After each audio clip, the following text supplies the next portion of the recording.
This is Steve Downs, the voice of Master Chief Sierra 117, with a shout out to the Xbox Expansion Pass. Keep your heads up during this time of isolation. Stay positive. Play some games. Most importantly, finish the fight. Thanks for listening to XEP. Master Chief, out.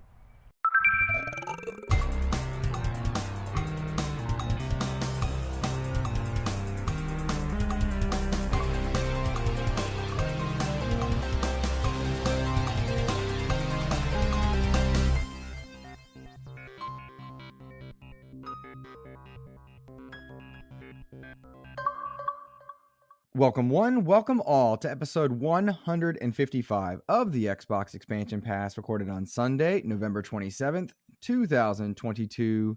I am your host, Luke Lohr, the InsipidGhost. In this episode, we welcome two friends to the show with PTK Blam of the Shop Podcast and David Whitaker of Level 1 Gaming over here to discuss our best memories from the Xbox 360, Callisto Protocol offering death animations in a season pass, and yet more controversy in the Activision Blizzard acquisition. Enjoy. Yet another week of gaming is upon us and behind us. Welcome to XEP, discussing all things in the Gamerverse as they pertain to the Xbox ecosystem. And as I want to do each and every week, I like to start the show by offering words of kindness to those who have made my gaming week better. And this week, the words of kindness are extended to my guests, first of whom I'll introduce Mr. David Whitaker of Level 1 Gaming, Fame 2K. What's up, man? Hey, man, what's going on, brother? I appreciate you once again having me on. It's always a good time to hang with you. Man, it's going to be a vibe today. I'm really looking forward to the conversation. We got some really dope topics I'm excited to talk about today, so it's going to be a good one. It's always a good time when we talk on Xbox. Absolutely. And I'd be remiss if I didn't yet introduce Mr. PTK Blam from the Shop Podcast. How are you, sir? I am good this morning, sir. Appreciate it. Glad to be on here. Don't get to do a whole lot of different shows, so this is always nice. Luke, you already know you're one of my favorites. You stay on my tab on my phone, so shout out to XEP. But I'm glad to be here. Got a lot of stuff to talk about, so I'm ready.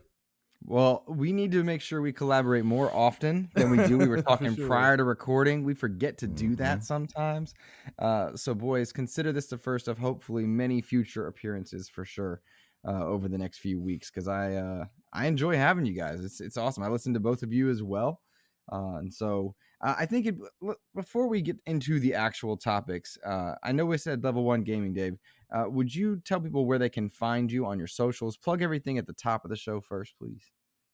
Yeah, so we run a website that I have had nothing but joy running over the last 2 years, lv1gaming.com. We do everything from news, reviews, original pieces. I know a lot of people here recently. Shout out to Ryan McCaffrey from IGN. He told people to go and bookmark LV1 Gaming to their tabs, which is getting us a lot more traffic, which I really appreciate. Nice. On Twitter at LV1 Gaming. I personally, my Twitter handle is at FAMEENT2K, or you can just type in David Whitaker, because I've switched more to using my real name as of late. And also, I did download the Hive app. So it's the same across Twitter and Hive, and then the LV1 Gaming Hive profile will be up shortly. I'm really starting to dig Hive. Like, it might really be that application that we flock to. If Twitter decides to kick the bucket. Even if it doesn't kick the bucket, we just might go over there because it seems to be an awesome app. I kind of want to support the developer because she seems really, really awesome, and she seems to have worked her butt off to create this app, and I want to make sure that I do my little small part and support her. But yes, lv1gaming.com, on Twitter, on our website, and on YouTube, lv1gaming.com. We have lots of reviews. Our Evil West review was coming. We are a little bit behind. We did get a review code. Shout out to Flying Hog. That should be coming out fairly soon. Lots of Xbox content coming from me. My compadres do a bunch of multi-platform stuff. I mostly stick with Xbox content. Very cool. And Blam, let everybody know where they can find you and your content. Yes, sir. Yes, sir. So you already know the man with the plan, PTK Blam. So catch us at the Shop Podcast. We do run a phenomenal show every single Saturday, 6 p.m. AZ time. I know that's you might have to pull out the your browser and check your time because it's a little weird here in AZ, but that's usually about 8 p.m. EST. As of right now, we do a fantastic show. Had one last night. I saw you in chat, so shout out to Luke for showing love. We got to support each other. We were just talking about that pregame, so that's huge. But come holler at us at the Shop Podcast. Been doing it for about 6.5, 7 years now, so we got a great show. Shout out to my awesome co-host Fuzzy as well as Pong. They make me look good every week. But come check us out, man. We put on a great show. I do singular videos every so often. I'm actually going to start doing those again because I do realize the channel needs some additional content. So I'm going to pick that back up as well. So start to see reviews and just random individual videos pick back up as well. But come check us out. If you enjoy gaming, you enjoy good gaming talk, a lot of cool people, come holler at us, man. Very cool. Very cool. And I'm going to echo something both of you guys said in two different ways, because I'm also trying to get more content out there, but make it still manageable for my mental health. So I've been doing YouTube shorts over on the YouTube channel. Nice. I'm really enjoying that. Some of them are funny. Some of them are just me talking. I'm enjoying doing that, which is kind of a fun way to get up with people. And then Hive Social. I'm also over on Hive, and I think Blam, you are as well. Yeah, I'm on Hive as well. Yeah, I'm liking that platform, and for sure, all XCP content is going to be available on Hive if that's where someone wants to go. And yep, same. Nice, good, excellent. And I got to tell you, I could see myself migrating there. I think I might lose some people on the way, so I'm going to do it gradually. But if the app continues to improve, I think that might be a nice new space for gaming, because a lot of gaming socialization happens via Twitter. But if Twitter continues kind of a toxic route, or just the weirdness that seems to be continuing over the last few years kind of is ramping up, I could see myself over on Hive. You guys? Same. Just like Fame just mentioned, the app, it's in its infancy, especially on Android phones. I know it was optimized for iOS first, so it doesn't run that well. As soon as it's running, it's optimized and it's running at least decent, I'm on Hive all day. I as soon as I got on and signed up and made a profile, I realized there's an opportunity there. And I love what the developer is doing, even though it's only 2 or 3 people, I think, at this point. I think they hire one more person. I'm sure they're ramping up. But as soon as it gets to a decent state, I'm going to be using that in conjunction with Twitter. I can't really see myself leaving Twitter because all the time it took to build the following on Twitter. But Hive is another opportunity. A lot of people have already flocked there. A lot of people that, follow me on Twitter as well. So it seems like a smooth transition. I like a lot of the features. That's the cool thing. It feels familiar, but it's different. You know what I mean? As you play around, exactly. That's big. But as you play around in the app, you realize there's some small things that are different, that are quality of life things that I do really appreciate. So I can see myself using Hive just as much as Twitter, as long as it's, as long as it gets running decently, especially for Android, and they get a desktop app, which I believe they're working on soon. Yeah, no, fully agree. And I think Hive has the potential to kind of become the new hub for gaming. Not in terms of playing games, but the conversations, because I know Discord exists in its own right, and that's a huge audience in a lot of ways. But Twitter was kind of a special place that I think gaming, sports, and politics all occupied. If the gaming community migrates over to Hive, I think that says a lot for that platform. And to your point, opens up an opportunity for new conversations. Some of the people that follow me on Hive are people that I've been hoping would follow me on Twitter for a long time. It's like, oh, well, this is cool, because we're in there having in a new space and learning about it. And I wonder if we don't see the gaming community as a whole migrate there over the next few years. Oh yeah, I think we will. I don't know, Fame, what's your take on that? No, I can definitely see it happening. I'm there. I'm hoping that I put out a tweet and I was like, hey, if you're a mutual of mine, for some reason I was having a hard time. I guess because I use Android of a Galaxy S22 or whatever. It still had so many issues where I was searching people's names and it just wouldn't pop up. Right. So I'm hoping that I put out a tweet and say, hey, if you're a mutual of mine, here's my profile. If you follow me, I will follow back. I'm not following you now because I really can't find you. I'm having so many issues right now. Yeah. No, I ran into some of the same issues, and I've had to double back here and there, and I find myself kind of every few days going in and checking because I'm an Android user and it is slow right now for sure. Yeah. Not as many issues as Mastodon. That was I didn't Jesus even Christ. try Mastodon. I did not jump on that train. Yeah. It was not worth your time. Yeah. Not designed, I think, for what we were hoping it was at all. What we're looking for, truth be, I know I want to go on a tangent now. Truth be told, what we're all looking for is Twitter 2.0. That's it. Because Twitter it. in its state is perfect. It's perfect for a lot of things that we want to do. We want improvements on Twitter. So we were not looking for a substitution, which we didn't want that. We wanted a Twitter 2.0, a base Twitter with all the improvements we want and the less toxicity that we all crave for. Yep. Agree. Fully agree. Well, boys, here's hoping that Hive takes off and that if any of our listeners today are able to find us over on Hive, please give us a follow there and some support for sure. Guys, I do want to go ahead and transition us into one of our first topics, and that, of course, is the Xbox 360. It celebrated its 17th anniversary this past week. That was November 22nd, 2005, that 360 came out. Hyperkin announced they were doing a new controller, the Xenon controller. It's a replica of the old 360 one. It is wired, which is kind of a bummer, but it's kind of got that same retro vibe, similar to how they put out the Duke not too long ago. To celebrate an anniversary. And whenever we get these dates, 17 years isn't like a 20 year, 25, or even 15.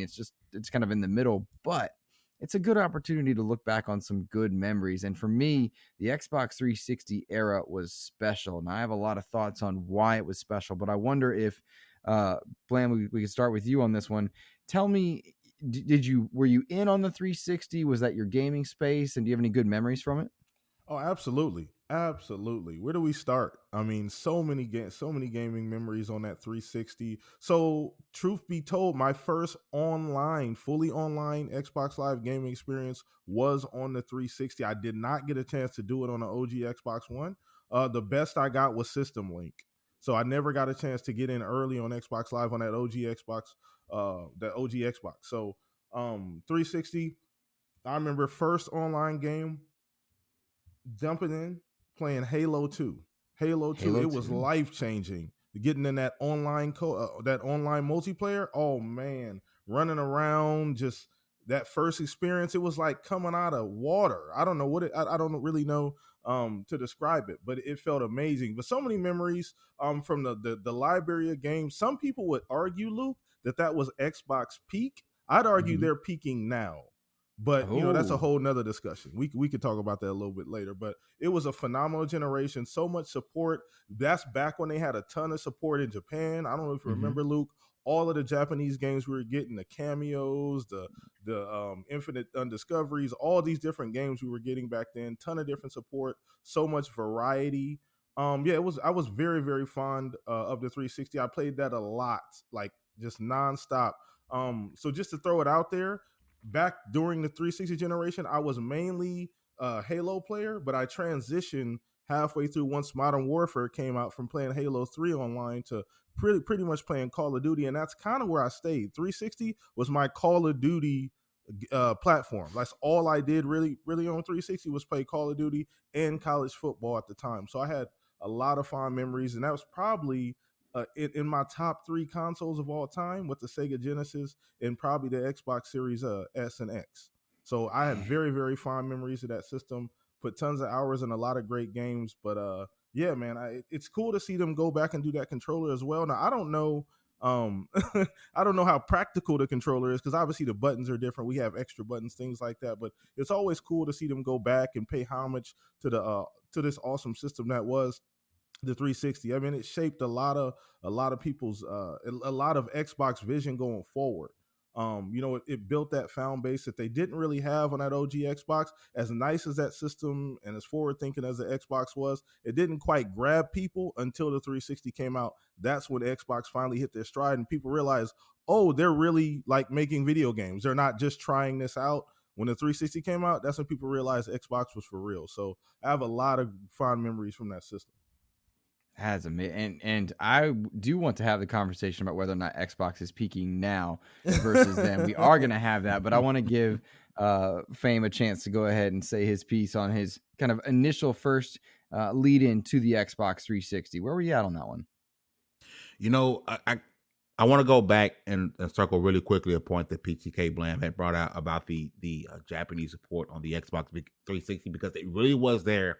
I don't think people truly paid attention to how much that support was more so there than it is now. Because we had, some of the titles, the Lost Odysseys, the Tales of Vesperia. Mm-hmm. We had the Final Fantasy 13 was there. There was no issue about Final Fantasy games coming to Xbox. We had Enchanted Arms. We had Blue Dragon. It was so many games you could think of that were there on that console, and we didn't have to worry about whether or not a game was going to come over because the support was there. So amongst those games that I mentioned, when I really think about Xbox 360, right, I can't go through without two memorable games, right? Gears of War 3, because to this day, Dom's death still hurts. Spoiler alert! I'm sorry for those who have chosen not to play the greatness that is Gears of War, right?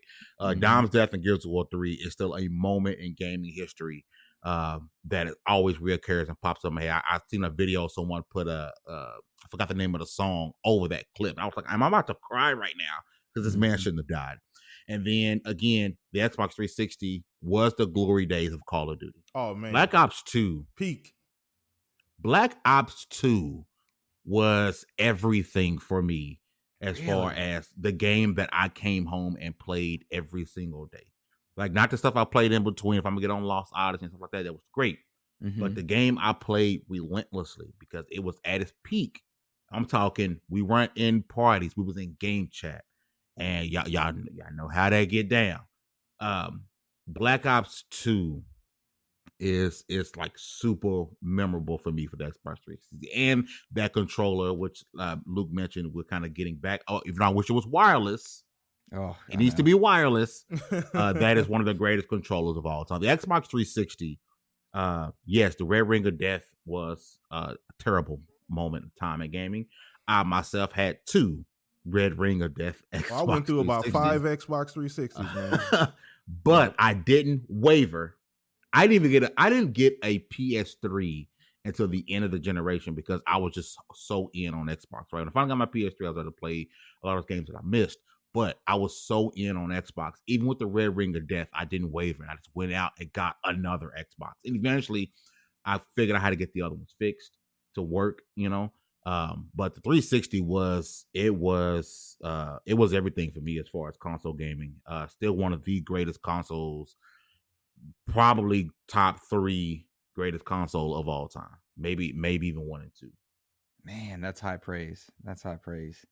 I think back to the 360, man. I sold plasma in college to be able to afford a console so I could play the first Gears of War. Man, I think back to, you're talking about Black Ops. For me, it was Modern Warfare's 1 and 2. And those were the games that were special. I dove into my first Halo game, which was Reach, because I was very anti-Halo for a long time. I was like, no, wow, really, Luke? You would never guess now. You would never guess now. But see, that's the thing. It was like, at the time, it was like, you're either Gears or you're Halo. True. Right? That was at least that was my ridiculous mentality. And then Halo Reach arrived, and it changed everything. And I was like, oh no, I love Halo. And so those were good moments for me, man. And I still remember I was at a down place in life.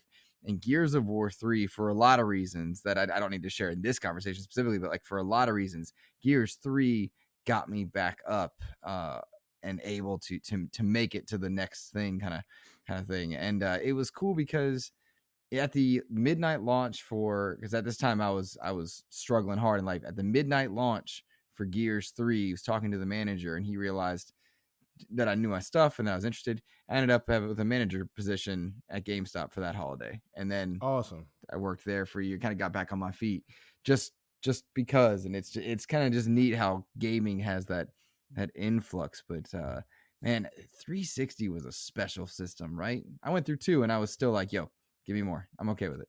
Dude, I went through 5 360s, like red ring after red ring, and I'm just going right back to the store buying 360s over and over again. I didn't even care, bro. Like it didn't even bother me. I'd be upset for a day or two. I'm like, you know what? I'm gonna just wait till next week and go get another one. It was a combination of PS3 not being very user friendly and it was overpriced and didn't really have the games at the time. And Xbox was handling that red ring like champs. Yo, we'll pay for everything. We'll send you a new one. Here you go. No questions asked. Okay. And so I think it was a combination of that because that would never fly now, no matter who's making it. You know? No, definitely not. Definitely not. And so I'm the opposite of you, Luke, when it comes to, you said you were not such a big Halo fan, right? At one point in time. I had to be pried off of Halo 3 to get to Call of Duty Modern Warfare. So it took me about a year and a half to finally go out and purchase COD 4 because all my friends transitioned from Halo 3 and I felt abandoned. I had like abandonment issues. Like, why is everybody playing COD 4? What is this COD 4? We're supposed to be playing Halo 3. I was so salty, Luke. I would look at my friend list and I'm the only one still playing Halo. Everybody else playing Modern Warfare. And I was so upset about it. But finally I went ahead and bought the game, transition over, then fell in love with Call of Duty as well. It took me like a year and a half though, because I was staunch. I was like, I'm not leaving Halo. You guys could go play that Call of Duty stuff. I had the same story, except it was I was on Gears and then Halo 3 came out and people were jumping into Halo 3 and I'm like, what are y'all doing? What are y'all doing? What is this? And I was so anti, but like we had tribes for our games. You know what I mean? It was like, no, this is where I'm planting my flag. This is my game. This is what I'm playing. And I missed out on stuff at first because of that attitude, you know? Oh, man. Boys, if there was one game that you could bring back and have a good memory for the first time once again from the 360 era, what would it be? Ooh, this is good. For me, it would be college football, and I know that's coming back. Right, it's coming back at some point. I don't think there's been an announcement recently, but I played like that. It was either Halo, Call of Duty, or NCAA football. So I just remember buying that game. I bought it up until probably 2009. The last one had Darren McFadden on the cover. That's the last NCAA football game that I bought.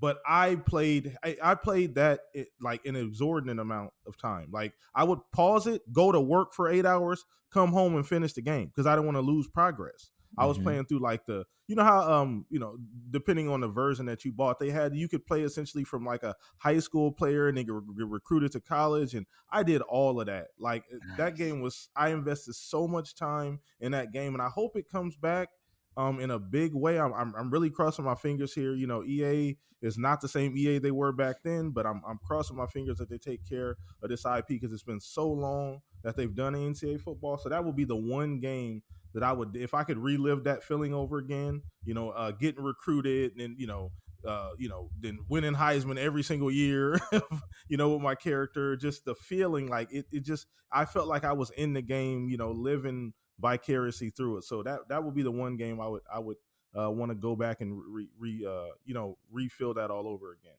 Nice. That's cool. That's a good memory. For me, I'm gonna have to go with the original Gears of War game because the original Gears of War game did something that the other games kind of moved away from, and that was that horror element to it. Yeah. And I'm not a big horror game fan, right? But they did it perfectly. And if you go back and play, I know we're about to hit Gears 6 soon. If you go back and play the first Gears of War, you realize, hey, this was a horror game. this was a horror game, and they kind of shifted from that. I'm not saying necessarily a bad thing because I pretty much enjoy even what's the Gears of War after 3 that everyone hated? Judgment. I was even on the hey, Judgment's not that bad type of game because I just love Gears that much, right?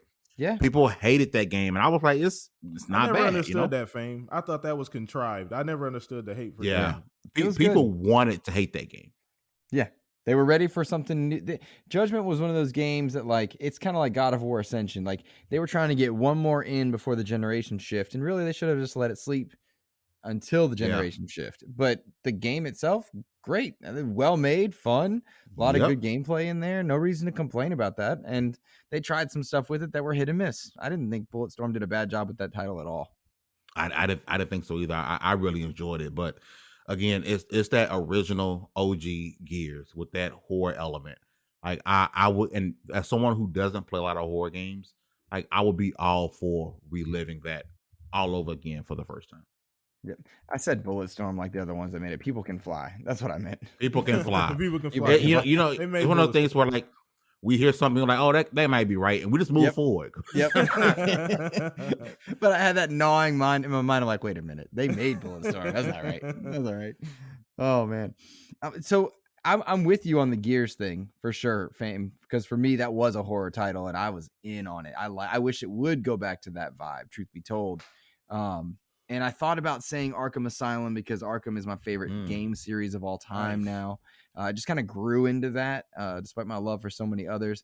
But there's a memory that stands out from Gears 2 that isn't related to the story at all, because I think Gears 1 story is the best of them. But it was playing Horde mode with a group of people, my girlfriend at the time, my buddy. We were in 3 different rooms on 3 different Xboxes. We had a full squad, and we did 0 to 50 in Horde mode. The first time we did that was a good feeling because we were yelling from room to room, back and forth. It was like the dorm rooms 2.0, because we used to code our Xboxes to be able to play in the dorms. But that first time Horde experience was a good vibe. And I have never been able to recapture that. No matter what it is, anywhere, it's like that was a good feeling, you know? Mm-hmm. Yeah, some classic 100%. games. Yep. Xbox 360, man, special era. And I do want to touch on this one. You are arguing, Blam, that is not peak Xbox era. We are now in that now, and I'm curious because there are a lot of ways I agree with you on that, and a lot I would wonder. Given the lack of first-party support in 2022, can you stand by that still? Absolutely. So I just think Xbox is better equipped. Now, are they using all of their tools in the toolbox? No. Mm-hmm. But as a company, their vision, Phil being the head, we didn't have Phil. Now, no slight to whoever the CEO was at that point in time. I don't remember. It might have been the dude that was Peter Moore. Peter Moore. I was going to say, I couldn't think of his name. Thank you. Mm-hmm. But yeah, he was a great CEO. But the way Xbox is rolling, the vision they finally have, Satya is 100% behind the company, because remember, back then there was always this discord between the two. Xbox was just a part of Microsoft, but they never were on the same page. They never looked at them. They never sat at the big boys table. I can't remember that guy's hand. The guy who owned Nokia had his hands on the purse strings at the time. They weren't giving the type of support, although the system was getting support, from like Japanese developers and third party. They weren't where they at currently now. There's a synergy amongst Microsoft and Xbox that did not exist back then. So on top of the fact that they're just spending crap tons of money, the IPs, they're the most insulated that they've ever been. They're capable at this point in time, Luke, of making any kind of game that they absolutely need to make, that the market demands at this point. They have enough first party studios, especially once this ABK deal, when and if it actually goes through, they'll be bricked up. They'll have more than enough studios to make any type of game that they need to make. They've insulated themselves for all these random market changes that happen. And they don't need to panic when things happen. Say a specific type of game takes off, they don't need to panic. We got the in-house talent to do that now. That didn't necessarily exist back then. They had to go find it, had to go get it. To be fair, the fan base was a lot smaller. This is back in 2007, 2008. Yeah, gaming was smaller. Yeah, gaming in general was a lot smaller. So I think just the growth of gaming, the synergy is the key between Microsoft as a parent company and Xbox. That's the key. Satya is all on board. They all have the same vision. Cloud gaming is taking off. I didn't even get in a Game Pass. I think that speaks for itself. So I think with all of those tools, they're the best that they've ever been. Now, we'll see how they execute, you know what I mean, everything that they have, because they got a war chest full of stuff, but that doesn't necessarily mean they're going to pull everything off. So we'll see how they execute. But from a position standpoint, Luke, I don't even think it's close. They've never been in a better position than they currently are. Can't argue with any of that logic. Fame, where you at on this one? When it comes to being in a position, you're right. I mean, we when we go back to pre Phil Spencer dominance, we had 4 first-party studios. Yeah. Lionhead, 343, Coalition, and Turn 10. Turn 10, yep. Right? Because even at one point, the Playground, Microsoft didn't own Playground. You know, they were just a studio that did Forza. They didn't own the studio, right? Right. So when you think about 360, it has so many games, right? But a lot of that was third party stuff. Like the 360s lived primarily off of third party. For third party deals. Of course, they famously had the Call of Duty deal, stuff like that. But a lot of developers were not in house, right? So they were limited on what they could do. The Xbox One came, and that's when we kind of realized, like, holy crap, there's like 4 internal studios here. Like, what is happening? Like, so we as a collective, we complained, hey, we need you guys to invest more in first party, and they've done that to an incredible level, and to the point to where Twitter is nonstop talk about Microsoft making another deal. I still look at, to me personally, I still think that deals like getting Playground was smart, because they were on the brink of, probably being an incredible third party studio making games for other platforms, right? Because they're incredibly talented over there in Playground, right? Glad they make them first party. Getting Ninja Theory. Yep. Huge. I am a Hellblade fanboy. I love Hellblade, right? I was there on PlayStation 4 day one. I bought it there day one. I bought it day one when it released on Xbox. I played it on Game Pass, and I bought a physical copy because I wanted to support Ninja Theory. I want to support them because they're such an incredibly talented studio. They're on my bucket list of studios I would love to interview if someone at Ninja Theory is happening to be listening. And let's make that happen, Ninja Theory. Get them on there. Get them on level 1. But PTK, in a lot of ways, he is correct. This is Xbox is peaking. The only thing we need now is to see the results of what we know is there. We know right now Obsidian has Xbox on its back, right? Drop Pentiment. Say it. We got Outer Worlds 2 coming up. We got Avowed coming up. Getting Bethesda was huge. Getting Starfield, Redfall. Xbox, I don't think they peaked. They're peaking. Like this is like once 2023 hits, and I know people say, "Oh, Xbox guys, you're always talking about the future and what's coming." Once 2023 hits, all these studios have not just been sitting on their hands. They've been working on games, right? We just had to be a little bit patient for these games to come out, right? And starting 2023, when we're definitely getting Redfield, we're definitely getting Redfall, Starfield, we're getting Forza Motorsport 8. And we're likely going to get another one of those titles, whether it's Hellblade, which I'm kind of a little, maybe not because they just finished the mocap on it, but possibly Avowed. There's a lot of different games from a lot of different studios set to drop. And I think this Activision Blizzard thing, whether it goes through or not, it's going to be an incredible time to either own an Xbox or own a PC or own a TV that can stream or have a smartphone. It's going to be an incredible time to be a gamer, because no matter where you are, you want to have access to all of these incredible titles that are coming. I can't disagree with any of that. And it's funny, when I think about the peak of Xbox, I'm torn between the idea of all these great gaming experiences, or games, I should say, on the Xbox 360. But then I look at the hardware in this generation and how well designed the Series S and X are. I look at the services involved, not just Xbox Live's efficiency, but cloud saves, how easy it is to transition between xCloud to my console, back to xCloud, jump into PC. It's seamless to just play the game and have my saves be there. And then you have Game Pass with not just first party content, which I think people could make an argument for not being where it should be.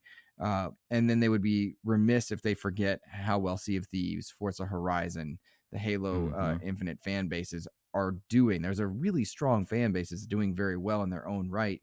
And then what they have coming, I lean towards we are close to peaking. I don't think we're there yet. I think we are actually in a better position than 360, but I'm not sure we're peaked at the moment because of all that potential. You're talking about Ninja Theory, man. They were the first team that Xbox acquired to put out kind of a side project, and it was bleeding edge, and it didn't land where they wanted it to, but they made the game happen, and they showed other developers, hey, you've got your main projects, which we want you in on, but we're going to support your other levels of creativity.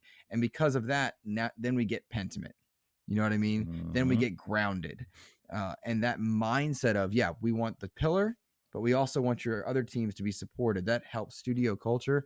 I think the peak is on its way. I don't think we're there yet. No, that's a good point. And I would agree with more so. I might have said we're at this peak, but I agree. Like you said, the peak is around the corner. It's very, very, it's coming very, very soon. But I think the big thing for me, and I agree 100% with everything you said, Luke, it is the synergy with me from top to bottom within the company.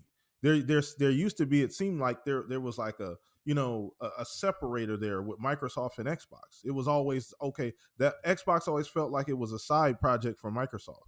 You know what I mean? It felt like that was just a thing, and we're going to put money into it as needed. Although the system sold well, and Xbox came and went, but everybody is unified at this current point in time, from the CEO of the entire company all the way down. And I think that's crucial for growth. I think it's crucial for the plans that they have going forward. They weren't talking about 2-3 billion people, during that 360 year. Obviously that was a different time, but they're talking about 2-3 billion people at this point in time, from a like CEO all the way down level, and that's, and they've shown a ton of unity by making Phil the head of CEO of gaming at Microsoft as a whole, like putting that on the forefront, allowing them to sit at the table and be part of those larger conversations. They got their cloud service is huge, and Xbox fits that as well. It feels like an essential part of Microsoft is basically what I'm trying to say. Whereas before that wasn't the case. At least it didn't feel like it. And they didn't treat it like it either. That's a good point. Can't argue with any of that logic. It makes good sense, boys. Any closing thoughts on Xbox 360 that you want to touch on before we move on? We're feeling good. No, it's pretty good. Sounds like we're feeling good. All right, there we go. All right, boys. I hate to do it, but it must be brought up. Activision Blizzard, the acquisition is back in the news once again. Seems like we consistently have to bring this up, and I got to tell you, at this point, I'm getting tired of it. But the FTC looks set to challenge the deal and perhaps force some concessions. This is expected and understood. I think this is why Microsoft had suggested caution in that they were planning for these things. There's some interesting elements that have come out in this latest round of documents. Sony suggesting that if Call of Duty goes exclusive to Microsoft, be it 7 years or 10 years later, that would allow Microsoft to raise console prices and game prices. This comes, mind you, on the heels of PlayStation, rather, raising console prices in several markets, as well as raising their game prices for this generation. It seems odd. Also, asterisk, it feels like Xbox is set to raise their console prices as well after this holiday. It looks like they were kind of keep them locked down, but just based on inflation, hardware needs, and whatnot throughout the gaming industry, raising prices seems to be almost the norm at this point. Sony seems fearful or has suggested that they can't compete in the shooter space, specifically saying that nothing matches Call of Duty. And this is kind of flying in the face of Battlefield, Apex Legends, and so many other top-tier first-person experiences, including recently purchased Bungie's Destiny. Sony purchased Bungie, and they, of course, are Destiny. So there's a lot of uniqueness about this situation. And gentlemen, I don't know if you caught this. This was something Brad Sams brought to attention on his channel. The UK is currently investigating Apple and Google's duopoly on the app stores, meaning that they are not quite a monopoly, but they hold such a stranglehold on app stores that they are being investigated for a duopoly. Who could help this deal? Microsoft. And they are hoping that Microsoft will step in to kind of bring a third competitive avenue to this one. So it's interesting to watch the UK condemning Microsoft on one end, but needing their help in another. And the mobile space is exactly why Microsoft seems to want this Activision Blizzard deal. My thought process on this one, before I let you jump in, is that the Activision Blizzard deal is less about Call of Duty and more about that mobile space, COD Mobile, Candy Crush, the ability to put mobile efforts into an app store and perhaps offer some competition in that way. Another way to access Game Pass. That is my thought process on it. Fame, why don't you jump in on this one? Let me know how are you feeling given all the consistent news we're exposed to with Activision Blizzard's acquisition? I'm gonna be honest. I put on I'm so sick of this talk face for every man. Listen, give me more. Give me more. Give me all of that. I want all of that. Listen. Listen, I agree with you, right? I think that the mobile aspect of this is super, super duper important, right? I think that's one of Microsoft's in games, right? Mm-hmm. However, I do think the biggest part of this deal is and it will be, at least in most people's eyes and most gamers' eyes, because a lot of gamers in our space, even though there's billions of gamers across the world and most of them, a lot of them do mobile. In our space, it is the console space, and Call of Duty is super important. Here's what I personally believe is the hiccup, right? For some reason, people believe that Microsoft needs to offer a forever deal to PlayStation for Call of Duty. That doesn't exist in the world of business. No company would ever sign anyone to hey, you can have my IP forever. Who would sign that, right? What's likely to happen, which I don't have proof of this, but let's say Minecraft. Do you think PlayStation has a forever deal with Minecraft? No, it's probably somewhere between 3 to 10 years. And every so often, when a deal comes up, they say, hey, I need you to re-sign the paperwork. Deal coming up, and PlayStation obliges, and they sign it and they move on, right? Because no one gets a forever deal. Imagine, if you watch football and the Cowboys signed Zeke to a forever deal. You don't do that, right? It's hey, here's a contract, and when it's up, we can renegotiate it, or whatever the case may be. And that's what's happening. PlayStation wants the fans want a forever deal that doesn't exist in business. Number 2, PlayStation wants Xbox to not do to them what they do to Xbox as far as exclusivity, right? So their concessions to the FTC and the CMA is going to be likely as follows. Hey, Xbox, and this is in some of the documents, Xbox cannot make the game run better on Xbox, which I don't think Xbox would do. That's kind of silly. That's their IP. They want it to look great in the eyes of everyone, right? Number 2, Xbox cannot allow play here first on Xbox. We can do that, but Xbox cannot do that. Xbox cannot do that's not allowed. Xbox cannot have an exclusive skin. They cannot have an exclusive game mode. And for the most part, if you kind of paid attention to it, Phil is okay with that. Phil has been out on those type of deals with on Call of Duty for a while now. So I can see that being a concession, right? Where they will not be in and should not be in is if the FTC and or the CMA decides, hey, we'll let this go through, but you got to let this be on PlayStation Premium. Hell no. Hell no. That's where Xbox draws the line. Hey, I will sell this console. I will sell this game on your console. It would be on par and parity with the Xbox. But what I will not do is hurt Game Pass, because this game going into Game Pass will be big.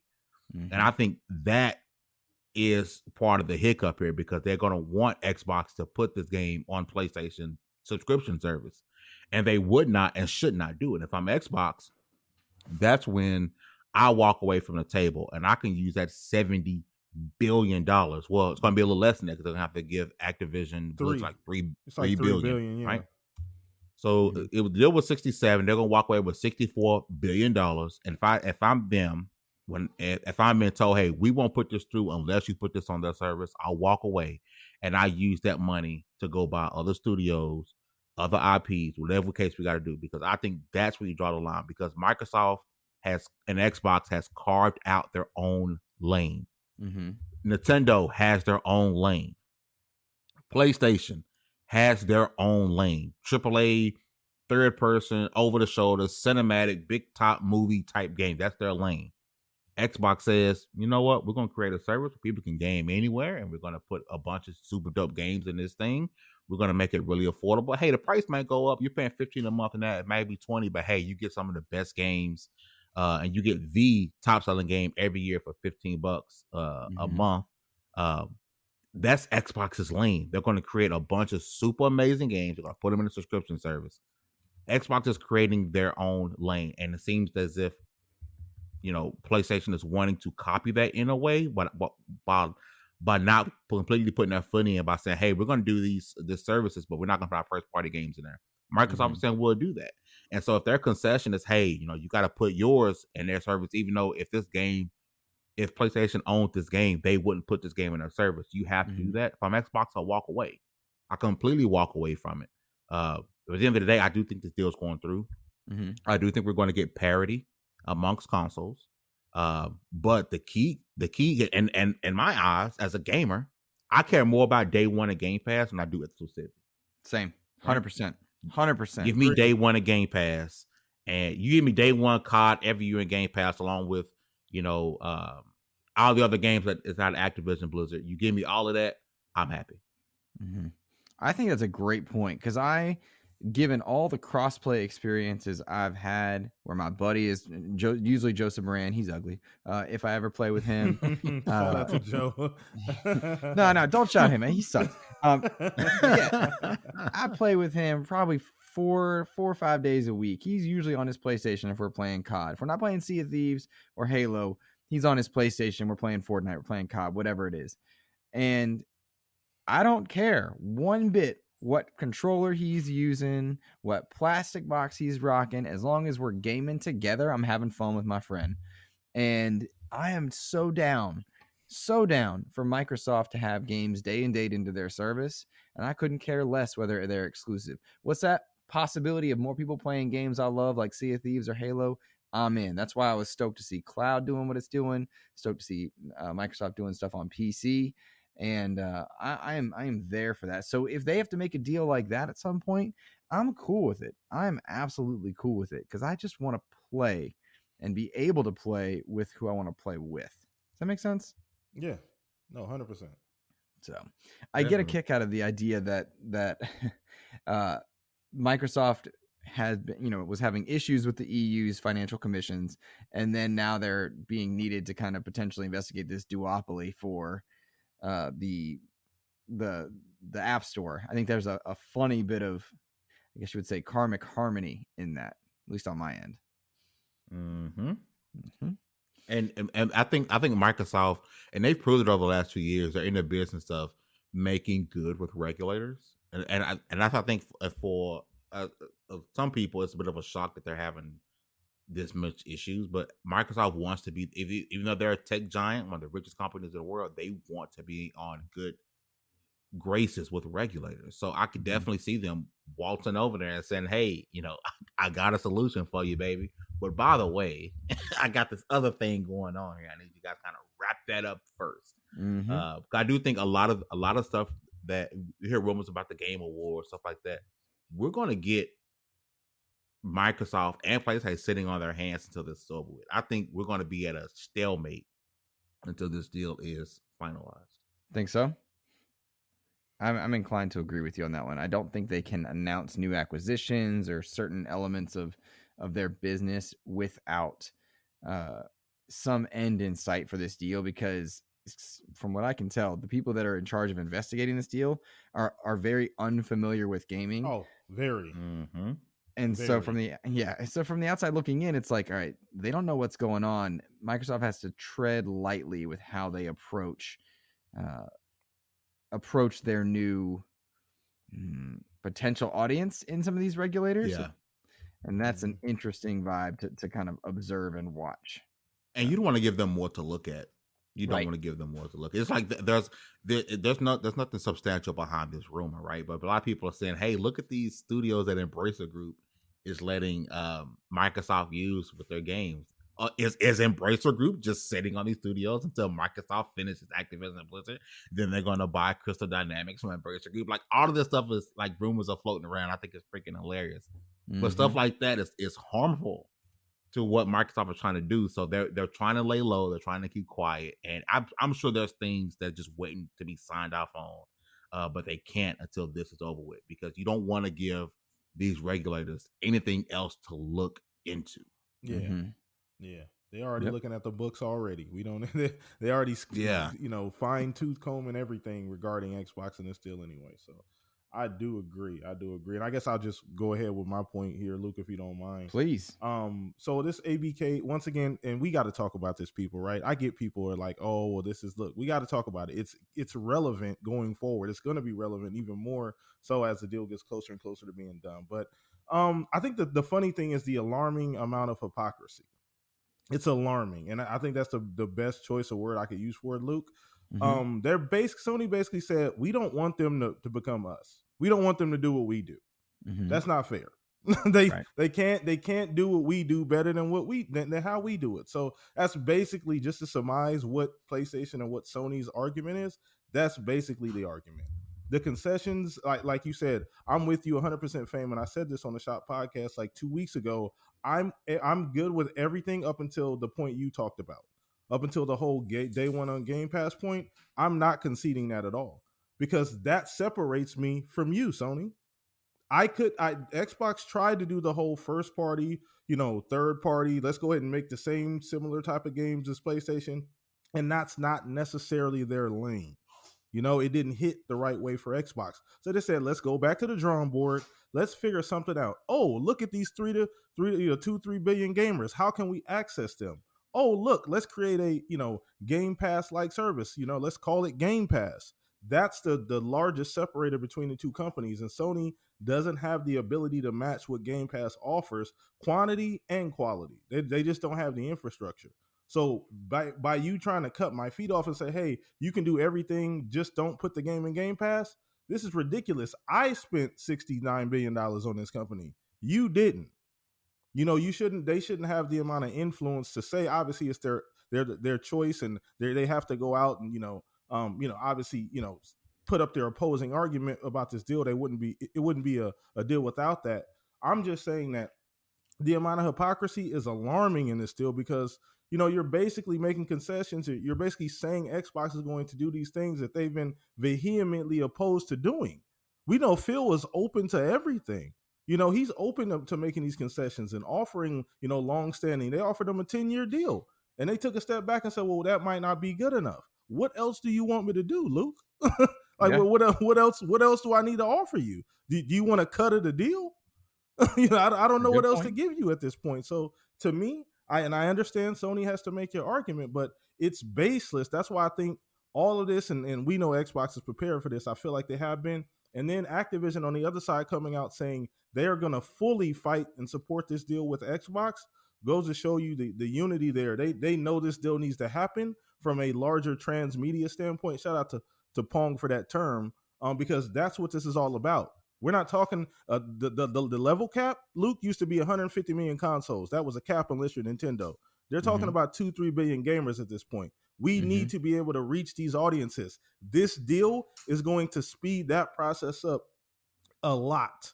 You know what I mean? This deal is going to allow us to have the studios, the reach. We get everything we need at one time. We get mobile. We get all these old great IPs. We get probably one of the largest IPs on earth in Call of Duty. Everybody knows it's multi-platform. We get everything we need in this one deal. So I'm not conceding.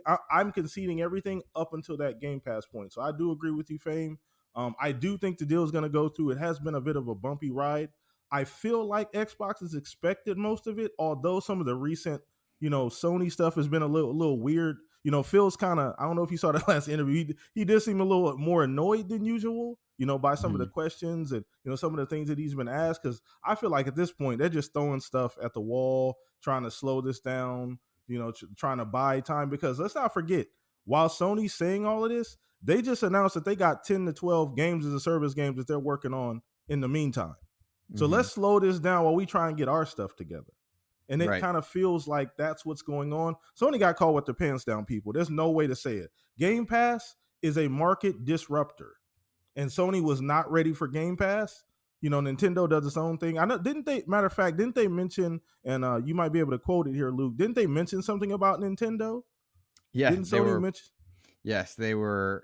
The theory that they kind of were putting out there is that Xbox is trying to turn Sony into Nintendo, which I found amusing because, what do you mean by that? Given that Nintendo is making money every single week, What do you mean? Look, Xbox Xbox and Sony wish they were Nintendo. Pokemon just sold 10 million copies in 3 days. Like, what are we talking about? Right after Sony was bragging about God of War selling 5.1 million, Nintendo was like, hold my beer. So if you're telling me, hey, I'm going to turn you to the company where your first party title sells double. Yeah, turn me into that company. That's cool. That's cool. Yeah, I'll do that. It just feels baseless. Once again, it feels like we're just trying to, we got to do. You know what I mean? This is part of, being competitive. We got to slow this thing down, throw all this weird stuff out that doesn't really hold any weight to me. That's why I said it just feels like they're buying time at this point, trying to figure out what they're doing. Listen, let's not forget, Sony didn't have a show this year. We didn't get a Sony event. You know what I mean? Like, they didn't have a big blowout event this year. So I really feel like they're just kind of buying time, waiting on, a lot of that third party stuff, a lot of their first party stuff with the games of service to kind of hit the ground and run. So I think the deal is going to go through. I don't really think there's a threat to it. I think a lot of the stuff that we hear coming out is a little bit of sensationalism because I feel like Microsoft expects a lot of this criticism, a lot of the stuff, the hurdles that they've had to jump over. But I do think ultimately, Luke, it's going to go through. I just hope they don't concede the Game Pass stuff. I hope they don't. I mean, Phil's a good guy, but I'm not doing a deal if you're asking me not to put it in a service that I specifically created to separate myself from you. Mm-hmm. It's good logic. No, I can't argue that logic at all. It makes perfect sense. So, boys, call it right now. I know you've said it, but I want to make clear. My question is a yes or no. Do you think the Xbox deal goes through, or the acquisition deal goes through? Yes. 100%. Yes. And I'm in agreement with you as well. I think it goes through also. All right, boys, we got about 5-10 minutes left, and I want to get to some listener questions and kind of spin those. This first question comes from Mr. Kevin Ainsworth. He says, Luke, with your newfound Sonic fandom, will you go back to experience past Sonic games? I highly recommend Sonic Adventures 2 and Sonic Heroes as two of my favorites. For context, listeners, I went down a rabbit hole. I was at a lull in God of War. There's a slow slog kind of in the middle, and I jumped into Sonic Origins. I played all 3 old Sonic games, had a blast with those. Shout out to Respawning When You Die, because that's why I could never finish those games. And I've been a passive Sonic fan, boys. I've fan, boys. I have absolutely enjoyed different Sonic games, but never really beaten them. And I loved Sonic Adventure 2 back on my Dreamcast. Shout out to Dreamcast. Damn, I missed that console. But with Frontiers kind of here, with Sonic Mania being amazing and Sonic Origins being out there, I've just been kind of enjoying this character in a way that I haven't before. I am going to go back and check out some more of the Sonic games, but I have beaten Mania. I have beaten all the Origins titles. I'm enjoying Frontiers right now. That to me is a game that is not done, but I'm still having a blast with it, if that makes sense. Mm-hmm. Boys, I extend the question to you. Where you at? Sonic something you're a fan of, or did you play Frontiers? Well, I guess I'll go first here. Well, I haven't played Frontiers, so okay. I'm a huge Sonic fan. I haven't played very much Sonic in a long time, so I'm be honest with you, fully transparent here. Don't want to be fake. So, I just as much as I am a fan of the Sonic character, the games don't necessarily hit for me the way they used to be. Sure. my taste has changed. Now, I think I am going to try Frontiers because of the whole open world aspect. It looks extremly fun. And I've dabbled in Sonic games along the way, different systems, 360. There was a ton of, games, obviously, like you said, Dreamcast even, you dabbled there as well too. But I haven't really gotten back into any Sonic games. But Frontiers looks like a good place to start. I have heard some of the same things you've heard. Shout out to Everborn as well. He's a huge Sonic fan. Been playing the crap out of Frontiers, but I have heard some of the same criticisms. Luke, does the game feel like? What do you mean by unfinished? Because I've heard that before. So the gameplay is amazing. Like what they've set up, the traversal methods, the speed, it all feels good. But there is a lot of level pop in, meaning that platforms that you can platform on, they kind of pops in late because you're going so fast.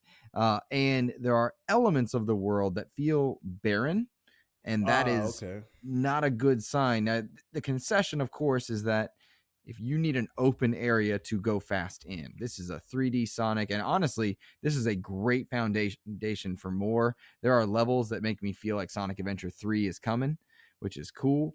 But I mean, we've gotten a slew of bad Sonic games in history. We've gotten a lot of great ones too. This feels like it's a Sonic Adventure title prequel. Like, I feel like the recipe is there. They haven't figured out the time. How long does it need to be in the oven? What's the right call? That's the thing with Sonic though, Luke. Like, I don't know what it is. It never feels like it's the right time. Like, it never feels like it's quite what Sonic needs to be. I don't even know what Sonic needs to be myself. That's what I'm saying. Like, I've been so detached because of the inconsistency of the games being made that I haven't really, been all that invested, so, but it never really feels like this is going to be the next Sonic game. I don't know if you probably kind of get what that means, but to me, it never feels like this is the next Sonic that I'm going to jump into. And I don't know why. Maybe it's me. Maybe it's just a disconnection between me, and the IPs not playing them for so long. So, but I'll definitely try Frontier. I'll probably have to catch it on sale. And be honest with you, probably that's how you should do it. No, that's exactly how you should something like that. But I'll definitely want to try it out because it looks fresh. It looks new. I like the whole idea of a pseudo open world Sonic. And like, I love Sonic. I've always been a Sega kid. Sorry, I've always been a Sega kid from day one. So I have a soft spot in my heart for Sonic. So I'm gonna go back and I'll have to try it. What do you think, Fame?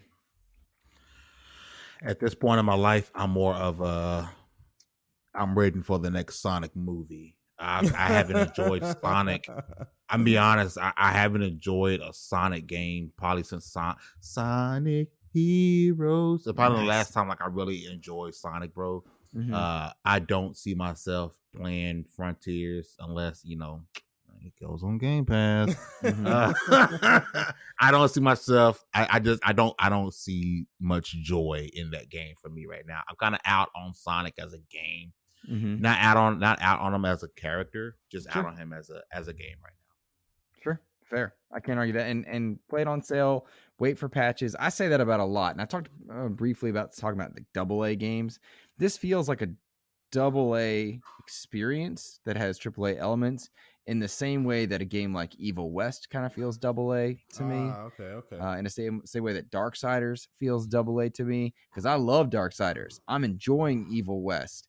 Part of me wants to put out Gotham Knights in this category.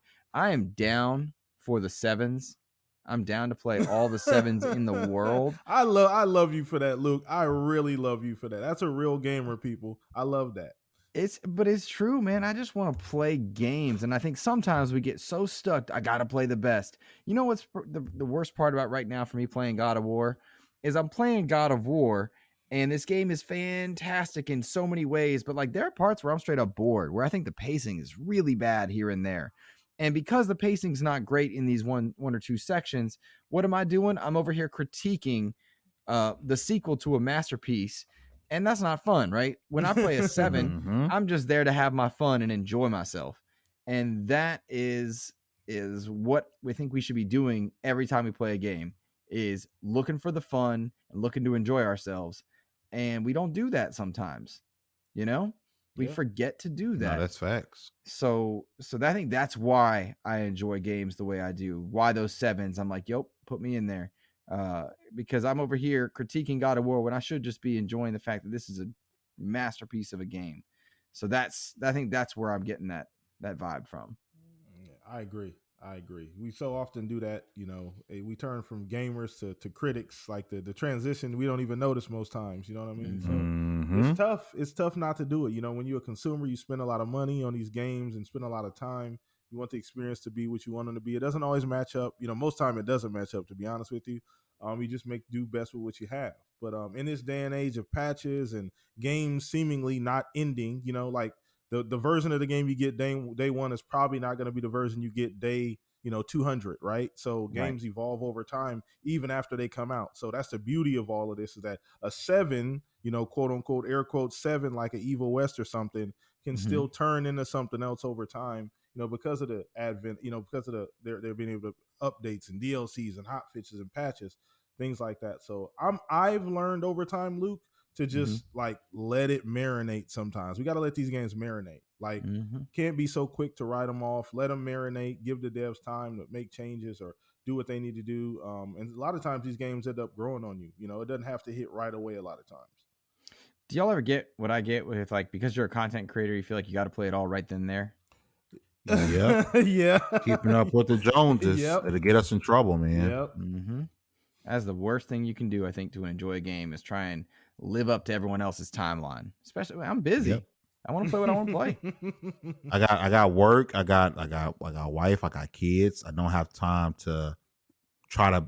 And that's the same thing with movies too. Like I made a tweet like with Wakanda Forever. I had to like just get off the internet because there's always somebody who just wants those extra clout tokens for this week, and they have to talk about and ruin things. But I've had to force myself to stop trying to buy everything and beat everything to keep up because we can't. Like some people just have the ability to just live life vicariously and not live vicariously, but they can live life without having other responsibilities, and I can't keep up with them. I got too much other stuff to do. Yep. Agreed. Boys, I want to get to one last question because Edward Varnell does such a good job at writing in every week. He always puts me on my toes. I don't know if you guys know Edward, but Edward, check out their content if you haven't, man. He's awesome.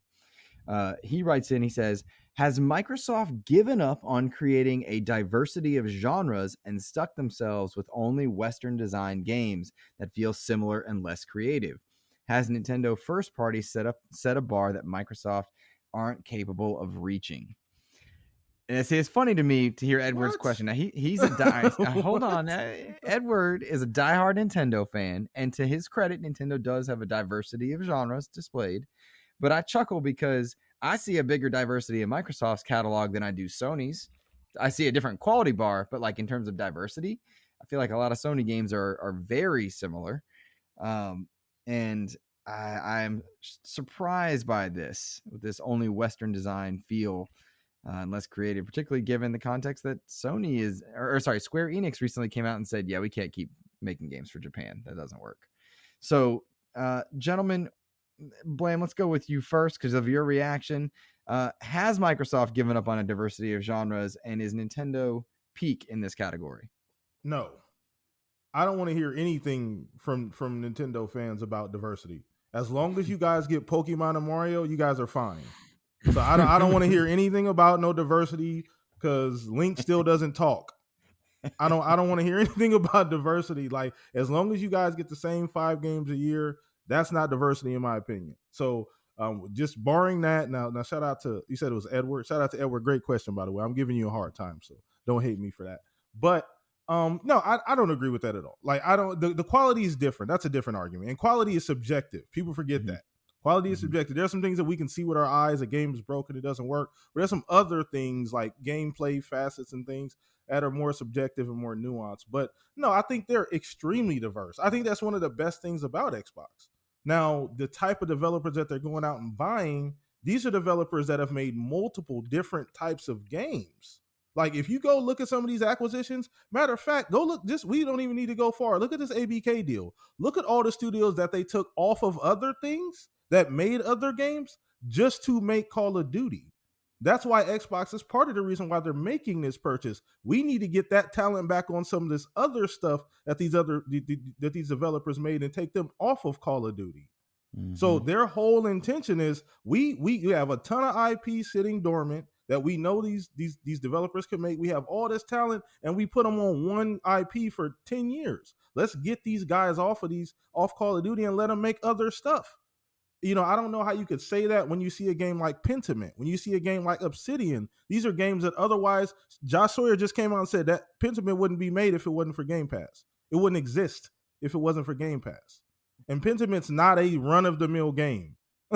That's not something that comes out every year. Pentiment's definitely a one-off. You know, and Xbox, and the cool thing about what they've been doing with the acquisitions is that Phil, and they've said it, and you heard developers come out and say, they've allowed us to work autonomously. They've allowed us to just be creative. You know, they bought the company and said, hey, here's more money to do what you want to do. Here's more resources to make the kind of games you want to make. We don't dictate the type of games that these studios make. That's the beauty of the acquisitions and the mindset change where they currently reside. Phil, Satya, we want all of this talent because we want to make sure this talent has enough resources and finances to do what it's supposed to do, which is go out and make awesome experiences. We don't dictate the type of experiences that they make. But if you look in Game Pass, if you look at what games are coming, they're not all, I get it. There's a lot of like Western RPGs, with the whole Blizzard, not Blizzard, with the whole ZeniMax purchase. That was pretty much a bunch of Western RPG makers, but there's a lot of talent there and they've made a lot of different games. So I don't agree with that. The quality argument is different, but I don't agree with the fact that, you may feel like there's not enough variety. And I don't think Nintendo was the bar for variety at all. When they make Pokemon, Mario, and Kirby, you know what I mean? What's the last new IP to come out of Nintendo that was a hit? Ooh, Splatoon. That was mean. Splatoon. Splatoon 3 died. It's probably that's what I'm saying. What variety is he talking about? Because I don't see variety on Nintendo side. Pokemon selling 20 million copies again. Then with Breath of the Wild is going to come out, that's going to do the same thing again. That's not new content. So I don't know what this idea of variety. Where is the variety on Nintendo? Fame, what you got on this one? I just think about games that we've talked about during this podcast. We talked about Pentiment. We talked about Bleeding Edge. Again, games that probably wouldn't existed had not been for Microsoft. I don't think Microsoft has backed themselves into a corner. It is a great question, but you didn't think about. I do think definitely. Microsoft is about to be a Western RPG powerhouse. When you look at Starfield and you look at the next Elder Scrolls and you look at Avowed and you look at the Outer Worlds, so they're going to be an absolute powerhouse. However, you still got other games, whether AA, smaller titles, Grounded, Sea of Thieves. Microsoft is probably, in my opinion, probably the most diverse game maker right now, platform holder, right? I think they make more diverse games than Sony. They make more diverse games than Nintendo. I think they're more so diverse than they've ever been, and I think that's what they want. They're going to find a game for you. And that was one of the things that people made fun of Xbox about, like, oh, they're just doing shooters. Dude bro console, right? They only make shooter games. Halo, Gears, Forza, right? They've broken that mold. Mm-hmm. I mean, they've shattered it.